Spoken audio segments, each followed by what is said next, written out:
It's another beautiful day on Chat with Ene. You are welcome to my channel.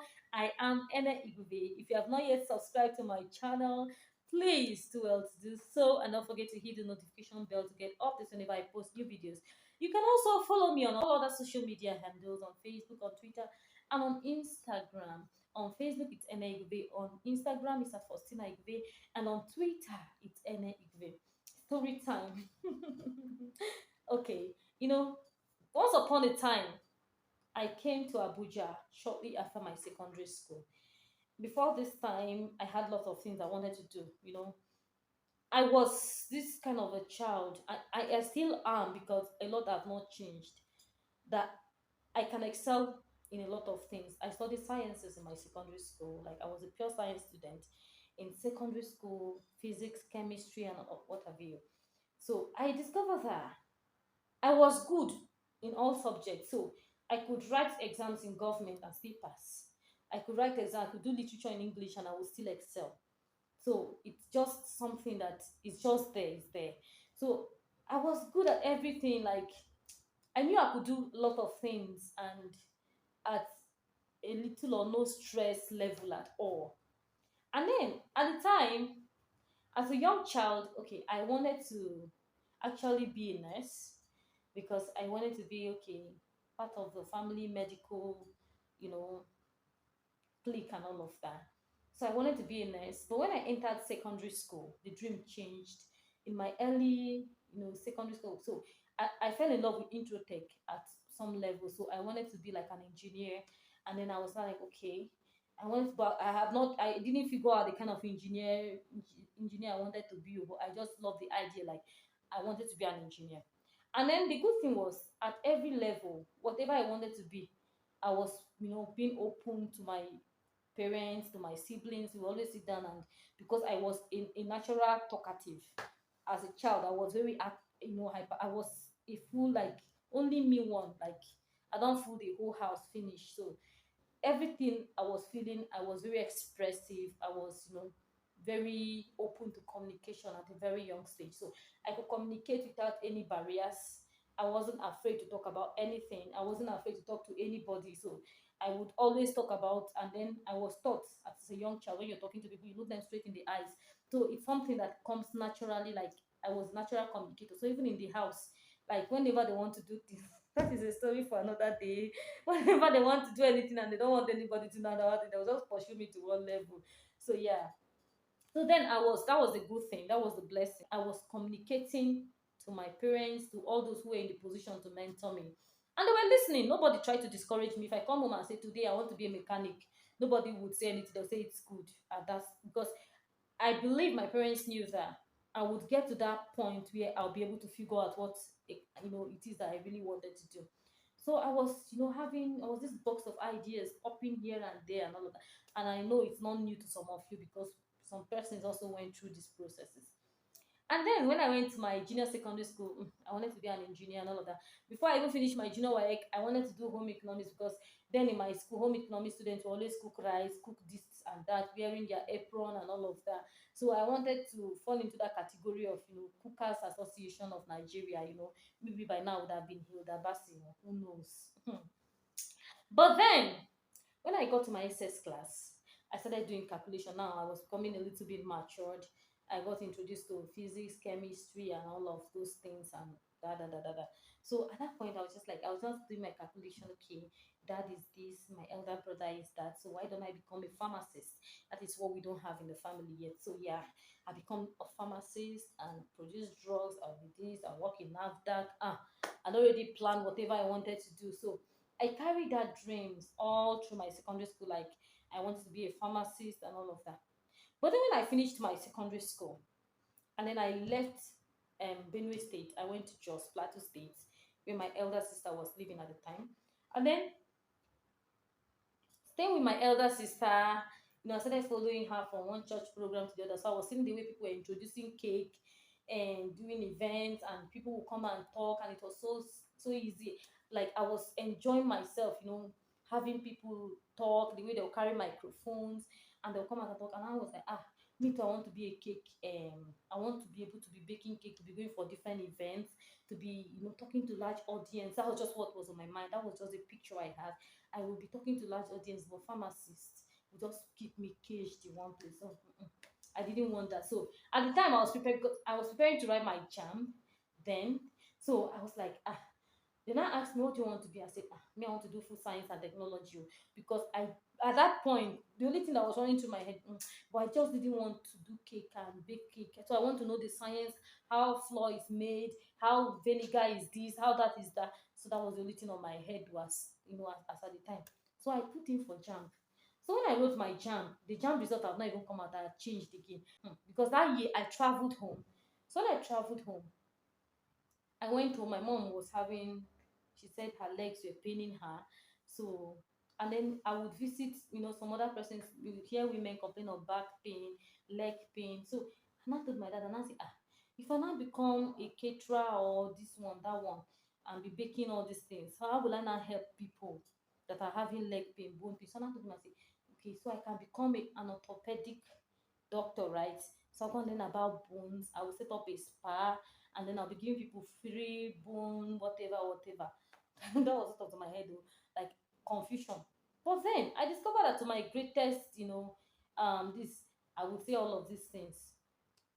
Sometimes they will just chip one or two things, advise me, encourage me to stay focused and to allow my brain. My dad will always tell you, allow your brain to work at the level. Don't worry, go and sleep first. When you wake up and you still want to do this thing, you will go and do it. So at that time, jam was, getting um close and all of that. So before I even took the jam, I was still nurturing this dream. I was now confused, food science, this one, but I'd already, put in for food science. Like I, I'd chosen University of Agriculture, where I would go and study my food science and technology. So I was like, no problem. And she, I will still study food science and technology. I'll still find a way to build my spa. So when I went for my jam, before the results came out, I traveled and I came to Abuja. So when I came to Abuja, I stayed with this family friend and her husband. They had a little baby then. So when I was staying with this family, and then I was waiting for jam results. So one day, I just stayed with them for a few weeks. I think the jam result was even released at that time. So I was with them for a few weeks, and then Auntie Aloy called me one day and she said, Ene, I said, yes, Auntie. She said, I see you more like a communicator.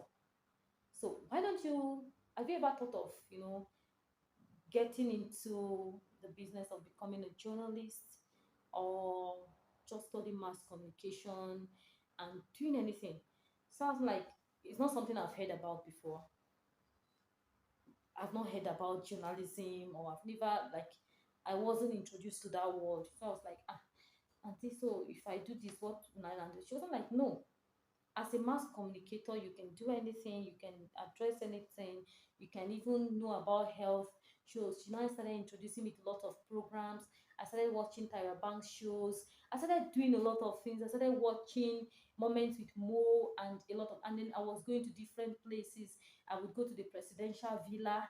I would travel here and there. We were going to places and all of that. And then she was now opening my eyes to the world. So at that point, I was like, oh my goodness. And she was like, no, I don't just want you to study this because of this, but I felt this is who you are. So she really became like, she would sit me down at every point in time. She was giving me that counseling. She said, I really want you to do something that you are really, that is really you. That not because it's a family thing, but something that is really, really you. So at that point, I was now getting interesting. It was now getting interesting, and it was something that I could see because I was growing at that point. I was becoming more aware of a lot of things. So she now started scouting for schools. She started looking for schools. She even went online to search for schools. And then one day she came back and she was like, there's a school of journalism. And then at the time, because I was staying in Asokoro, she said it's just close by here. So you could just take a cab because, and then just go to, your campus and all of that. So I said, fine. And then because at this point as well, the school was flexible because I was in the house, I was helping with the care of the little baby that he had. And then the school was, running at a very, the time for the school was also something that was fair. So I felt, at this point, anything, I beg, school. So then Jam came out, and but at the same time, she had already picked the form for me, and To God be the glory, they paid for the entire year I was to spend in that school. So it was a 4-year program, and I was to get a higher diploma in journalism. So it was fair enough, and I was like, okay, anything that will get me to school at this point is what I was looking out for. Although when I told my dad, it didn't sit well with him because parents always, they have a vision for you, they have one thing they want you to do. But at the same time, when I went to School of Journalism, I loved it there, and it was more about who I really am. So it helped me, like, okay, as a child, like having all these forms of ideas coming together, coming through your head, running through your head. So getting to that School of Journalism, I started learning a lot about, lot of courses I was taking and all of that, places I was going. It was helping to calm me down. And then because I was now in a place where I would be more expressive, I was free to express my thoughts both in writing and sometimes school works that require a lot of mental energy. So it was just something I truly truly needed. So it was everything. Now, that is the gist about me. Now I just want to ask us a question. At what point did you really discover that this is who you are? Or did you end up doing something that was never really about you? So oftentimes we find ourselves in positions where, oh my goodness, this is not what I wanted to do, this is not what I wanted to do, and this person forced me to do it. You don't have to feel bad about it. If you feel like, okay, Fela, for instance, I read his biography. Fela's family wanted him to become a medical doctor, and he actually studied it, and at the end of the day went back to whatever he wanted to do. And today, I don't maybe he wouldn't have been remembered as a doctor, but the world celebrates Fela today because of his music, prowess, and all he was able to achieve in Afro music. So Fela is still the king of, when it comes to Nigerian music industry. Before you mention one, two, three, you have already mentioned Fela. So when you find something that is really you, when you discover yourself, self-discovery, or when you stay around people who want to beat you down, want to make you feel less of yourself, want to make you feel like 50% less of yourself, then you know that you are in the right, combination of people. But when you find people who are trying to use other people's, strength to measure up with your weaknesses, and then sometimes it results to bullying, sometimes there is this emotional blackmail trying to make you feel as though you're not doing something good enough, then you know you are in the wrong mix. And whether you like it or not, you need to make a conscious effort to break out. Like I posted earlier this morning on my WhatsApp status, I said something. I said it's okay for people to want to give you constructive criticism. It's something I take, as a person, I know it must come. But then don't seize the opportunity to shut it down. Never you be afraid to stand up to something that you know is not good for your mental health, it's not good for your emotional health, it's not good for your even your physical health, because everything is controlled mentally.